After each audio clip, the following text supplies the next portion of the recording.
မင်္ဂလာပါပရိသတ်ကြီးရေတင်အသက်ရှိရှိနဲ့ကျမ်းမာစွာနေခြင်းနဲ့ဆိုရင်တော့ခဏလောက်ရက်ပြီးဒီအတန်လေးကိုအာယုံစိုက်ပြီးနားထောင်ပေးပါမင်္ဂလာပါသခင်ကျွန်တော်ကတော့သခင်ရဲ့စီးအိမ်မှာခမရသခင်ခန္ဓာကိုယ်ထဲမှာတိတ်တဆိတ်နဲ့အလုံးလုံးရဆုံးအင်္ဂါတစ်ခုဖြစ်ပြီးသခင်မစွန့်ထုတ်သေးသမျှစီးတွေကိုအမြဲတမ်းတာဝန်ယူသိမ်းဆည်းပေးနေခဲ့တာပါသခင်ခမ်းမထဲမှာအလုံးလုံးနေခြင်းဖြစ်ဖြစ်ခီးသွားနေခြင်းဖြစ်ဖြစ်စီးခဏခဏခဲရင်းစွာအောင့်ထားတတ်တာကိုသခင်သတိထားမိလား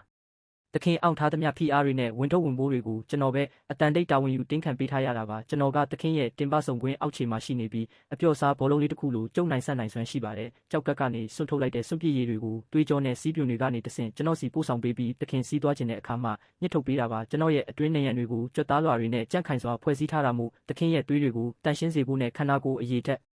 ညှတာစေဖို့အမြဲတာဝန်ယူပေးထားပါတယ်ဒါပေမဲ့သခင်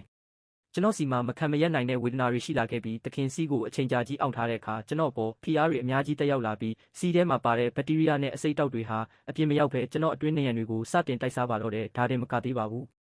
သခင်ရေနေနေပဲတောက်တဲ့အခါစီးတွေကပိုပြီးပြစ်ခဲလာပြီးကြောက်ခဲလိုပလုံစိမ်းရေခဲလေးတွေဖြစ်ပေါ်လာပါတယ်ဒီလေးတွေဟာထက်မြက်တဲ့ဓာတ်သွားလေးတွေလိုပဲကျွန်တော်ရဲ့နူးညံ့တဲ့အတွင်းနေရံတွေကိုလှိဖြက်ပုံးပဲစေခဲ့တာပါဒီလိုအတွင်းနေရံတွေပုံးပဲဒဏ်ရာရသွားတဲ့အခါပိုးဝင်တာနဲ့ရောင်ရမ်းတာတွေစတင်ဖြစ်ပေါ်လာပါတယ်သခင်စီးသွားတဲ့အခါဆက်ဖြင်းဖြင်းခံစားရတာစီးခဏခဏသွားချင်တာနဲ့ဘိုက်အောက်ပိုင်းအောက်နာတွေဟာကျွန်တော်မခံမရက်နိုင်လို့သခင်ကိုအကူအညီတောင်းနေတဲ့အချက်ပြတန်တွေပါပဲ